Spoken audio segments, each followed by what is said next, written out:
Welcome to 2019 and to episode 260 of the Selling Your Screenplay podcast. I'm Ashley Scott Myers, screenwriter and blogger over at sellingyourscreenplay.com. Today I'm interviewing Laura Eason, who started off as a playwright and eventually moved into television writing and now has a new feature film out that she wrote called Here and Now, starring Sarah Jessica Parker. We talk through her career as a playwright and how she was able to transition into TV and film writing, so stay tuned for that interview. If you find this episode valuable, please help me out by giving me a review in iTunes or leaving a comment on YouTube or retweeting the podcast on Twitter or liking or sharing it on Facebook. These social media shares really do help spread word about the podcast, so they're very much appreciated. Any websites or links that I mention in the podcast can be found on my blog in the show notes. I also publish a transcript with every episode in case you'd rather read the show or look at something later on. You can find all the podcast show notes at www.sellingyourscreenplay.com/podcasts, and then just look for episode number 260. If you want my free guide, How to Sell a Screenplay in 5 Weeks, you can pick that up by going to sellingyourscreenplay.com/guide. It's completely free. You just put in your email address and I'll send you a new lesson once per week for 5 weeks along with a bunch of bonus lessons. I teach the whole process of how to sell your screenplay in that guide. I'll teach you how to write a professional logline and query letter and how to find agents, managers, and producers who are looking for material. Really is everything you need to know to sell your screenplay. Just go to sellingyourscreenplay.com/guide. So now let's get into the main segment. Today I am interviewing writer Laura Eason. Here is the interview. Welcome, Laura, to the Selling Your Screenplay podcast. I really appreciate you coming on the show with me today. Thanks for having me. So to start out, maybe you can tell us a little bit about your background. Where did you grow up and how did you get interested in the entertainment business? Sure. I am from Evanston, Illinois, just outside Chicago. And I studied theater as a kid and studied theater and performance at Northwestern and joined a theater company in Chicago, still going strong there, that I'm still a member of. And I knew from a young age I wanted to be in theater, and that's what I did right out of school. And I was writing plays and acting and directing all at the same time for my theater company. And after feeling like I had done a lot of what I wanted to do in Chicago, I decided I wanted to move to New York and really focus exclusively on my writing.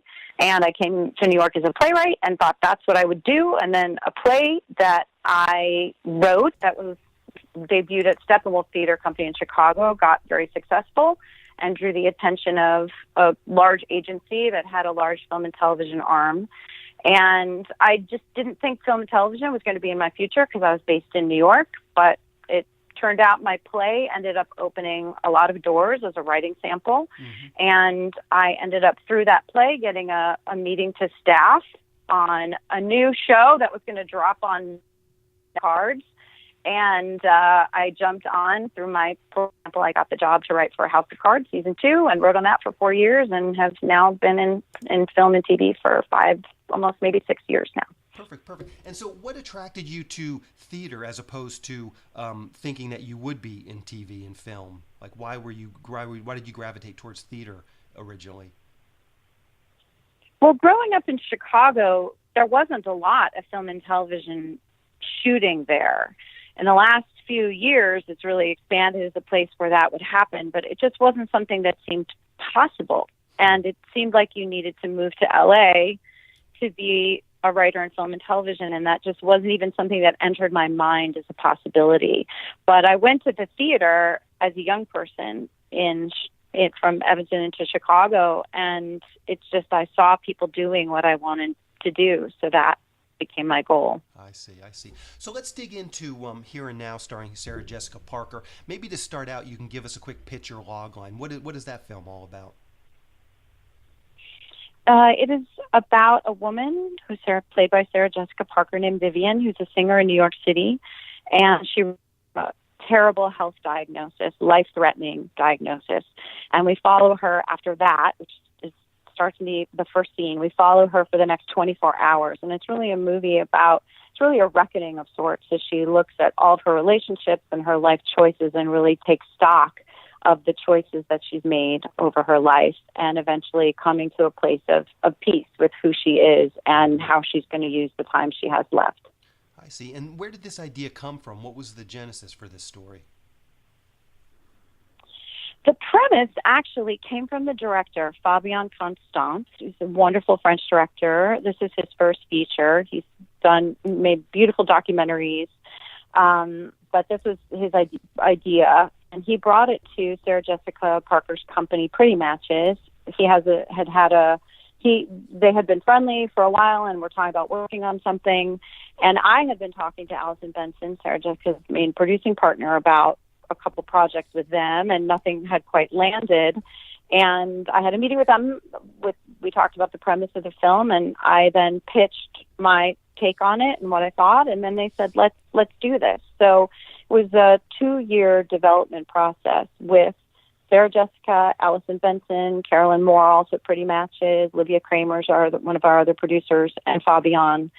And we just worked on it collectively for two years, headed towards production. I see. And let's take I'm the script, but there was a lot of conversation and collaboration in terms of notes and really taking Fabian's vision of the film into account during the writing. Yeah, sure. And let's take a step back. You mentioned that you were already in talks with Sarah Jessica Parker's company. Maybe you can take us back. What does that look like? I mean, you're on a very successful TV show, but how do you get those meetings and how do you get those conversations started with a company like Sarah Jessica Parker's company?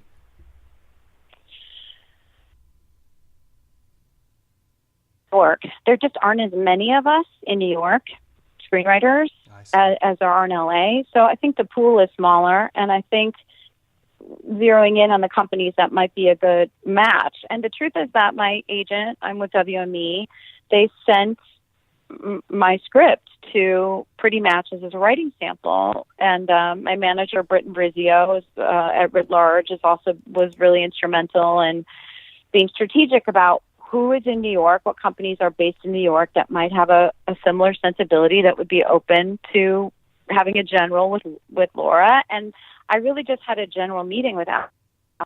And it was one of those meetings where you feel like you're seeing an old friend that you haven't seen in a while. It didn't feel like the first time I was meeting her. We just instantly clicked. And from that, we just knew we wanted to work together. And I was top of mind and very grateful that when Fabian brought this idea into them, they called me up. I see.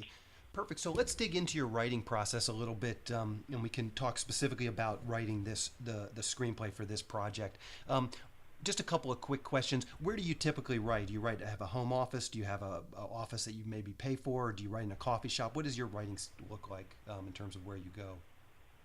Well, very lucky in New York that I do have a separate room, a separate office where I do my writing. Although, as often in New York, we're making do with what we have, so it's on our lower level with only one teeny tiny window. So I sometimes, when my husband, who is a stage actor here in New York, when he's out of the apartment, I'll sometimes move up to the dining room table so I can look out at beautiful brownstone Brooklyn where I live. But most of the time it's that I'm dead. I got you. When do you typically write? Are you a morning person, afternoon person, late at night? Well, if I were left to my own devices, I would stay up all night. I would, prime writing hours are 9 p.m. to 3 a.m., but I have an 8-year-old daughter, so even though I probably stay up much later than I probably should, I try and do most of my writing during the day. And of course, if I'm in a writer's room, then the hours are hopefully more just daytime, although we all know that sometimes rooms can run late. But yeah, I'm really, before I had a kid, I was definitely a night writer, not a daytime, but I've had to make some adjustments. Yeah, sure. So how much time when you're working on a project like this, how much time do you spend in the outlining stage versus how much time do you spend in the actually in final draft, writing out actual script pages? I'm becoming more and more a lover of outlines and reworking outlines to get them right before diving into scripts. For my plays, I didn't used to outline. I would sort of dive in and often write things really quickly. But I'm really coming around to loving the outline stage, although I do feel like you have to be careful of staying in that too long because, things reveal themselves in draft that wouldn't otherwise. I definitely err on the side of, I am a writer who writes the first draft of things is often on the short side, as opposed to the long side, which the more I know is more unusual than other people. But in terms of actual time, I just feel like it's all very project dependent. It depends on how hard it is to wrap your arms around it, how long the outline takes, how successful that first draft of that is, how many revisions you have to do. Like, it feels all very project specific, how long you're in each phase. Yeah, sure. So in terms of the development process, you mentioned that this was very collaborative and over the course of 2 years. Maybe you can describe that process a little bit for our listeners, kind of to see what that's like. Getting the notes, dealing with the notes, maybe getting some notes that you didn't necessarily initially agree with. How do you handle that? Just sort of maybe give us a little insight into the development process on this script.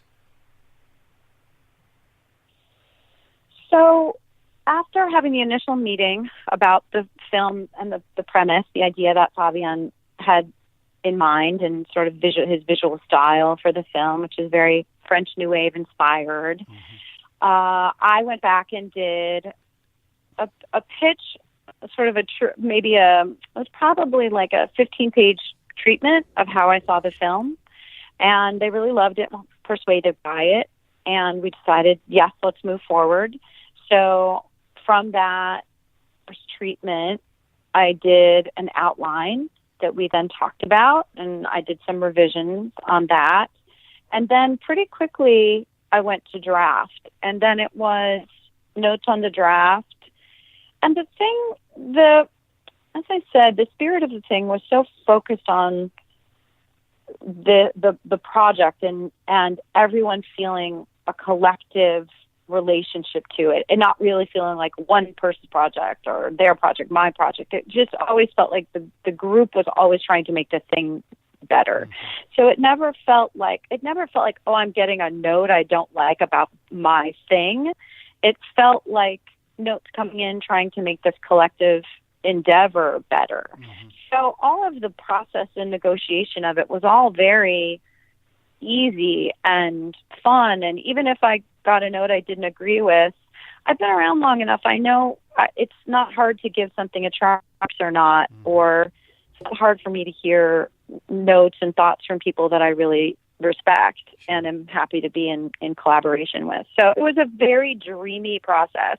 And then, of course, we had production challenges because we shot it in 16 days on location in New York City, including many scenes on the street with Sarah Jessica Parker, which people are suddenly on 36th Street and 7th Avenue, and Sarah Jessica Parker there. Crowds formed very quickly, and trying to get everything we needed to get in the amount of time we had was challenging, but it was really, so sometimes the production concerns, we ended up making some script, obviously, as it always does, impact some of your choices. But I'm thrilled the film came out, considering all the things we were up against. But from the very beginning, it was a passion project. And we were imagining it as a piece of art we were wanting to make. It wasn't for the money. It wasn't for any other reason except we all love this story, and we all just thrilled to see Sarah Jessica in this role. She's brilliant in it. And she's, of course, everyone knows her as one of our great comedic actresses, but she goes to very, very deep and challenging places in this film. And I think she's just exquisite in it. And to be able to write for her was such a gift. So really the whole thing was felt like a big art project with a bunch of pals. It really was dreamy. Yeah. So what advice would you have for writers that are looking to break into TV? Write specs, do some YouTube shorts. What is your advice for people that want to break into TV in 2018? It's so hard, and I feel like my journey is so idiosyncratic. I hesitate to feel like I have any good advice for anyone, except I will say I just followed my passion and made work that I really cared about. I wrote this play. It's called Sex with Strangers. It was done at Steppenwolf, and the success of that play, which ended up becoming one of the most produced around the country for a couple of years and had productions in New York and London and around the world. And with that play, I really tried to challenge myself to be really brave and write something I was a little scared of and that I really believed in and I was really proud of. And I just dug deep on making something that I genuinely cared about. Mm-hmm. It was very inside out. It was not outside in. It was not looking at the market and trying to figure out what, was going to sell or whatever. Like, it was really trying to write something that I really cared about. And I think that more than anything else, that shows. Yeah. I think whatever it is, like, make the thing you really want to make and you really believe in. Now, that said, I'd also been trying to shop around a play with 12 people. Well, no one wants to produce a play with 12 people right now. It's too expensive. So writing a two-hander was also something I knew that was probably going to be able to have more traction than something with 12 people. So I'm not saying ignore the market. I'm not saying don't think about the context in which the thing you're making lives. But at the heart of it, it needs to be something that you're passionate about. So whether it's a YouTube short or short film or a spec or a play, whatever it is, just make sure, even though you're thinking about the context in which it lives, that the essence of it, the heart of it, don't make it something else. Don't make it something you think somebody else is going to like. Make it something that you really care about and really want to put into the world. Yeah, sound advice for sure. So how can people see Here and Now? Do you know what the release schedule is going to be like? Yes, it is out tomorrow in a very limited release around the country. And there is a website, I believe it's, I don't have it in front of me, but it's... I'll round it up. I'll round up the website and I'll put it in the show notes. Yeah. So the website is somewhere, and it is also in demand. Perfect. Starting tomorrow. Perfect. So you can watch it, iTunes, etc. Yeah, perfect. And what's the best way for people to keep up with what you're doing? Twitter, Facebook, a blog, anything you're comfortable sharing, just so people can kind of get a feel for your career? Sure. I'm on Twitter and Instagram at Leason, Leason NYC. And then I also have a website, which is just LauraEason.com, that I keep up to date with what I'm up to. Perfect. And again, I'll round that stuff up for the show notes and put those so people can click over to them. Laura, I really appreciate you taking some time out of your day to talk with me. Good luck with this project and all your future projects. Thank you, Ashley. Thank you. We'll talk to you later. Okay, bye-bye. Bye. Bye, Ashley. A quick plug for the SYS Screenwriting Analysis Service. It's a really economical way to get a high-quality professional evaluation on your screenplay. When you buy our 3-pack, you get evaluations at just $67 per script for feature films and just $55 for teleplays. All the readers have professional experience reading for studios, production companies, contests, and agencies. You can read a short bio on each reader on our website, and you can pick the reader who you think is the best fit for your script. Turnaround time is usually just a few days, but rarely more than a week. The readers will evaluate your script on 6 key factors: concept, character, structure, marketability, tone, and overall craft, which includes formatting, spelling, and grammar. Every script will get a grade of pass, consider, or recommend, which should help you roughly understand where your script might rank if you were to submit it to a production company or agency. We can provide an analysis on features or television scripts. We also do proofreading without any analysis. We will also look at a treatment or outline and give you the same analysis on it. So if you're looking to vet some of your project ideas, this is a great way to do it. We will also write your logline and synopsis for you. You can add this logline and synopsis writing service to an analysis, or you can simply purchase this service as a standalone product. As a bonus, if your screenplay gets a recommend or a consider from one of our readers, you get to list the screenplay in the SYS Select database, which is a database for producers to find screenplays and a big part of our SYS Select program. Producers are in the database searching for material on a daily basis, so it's another great way to get your material in front of them. As a further bonus, if your script gets a recommend from one of our readers, Your screenplay will get included in our monthly Best of newsletter. Each month we send out a newsletter that highlights the best screenplays that have come through our script analysis service.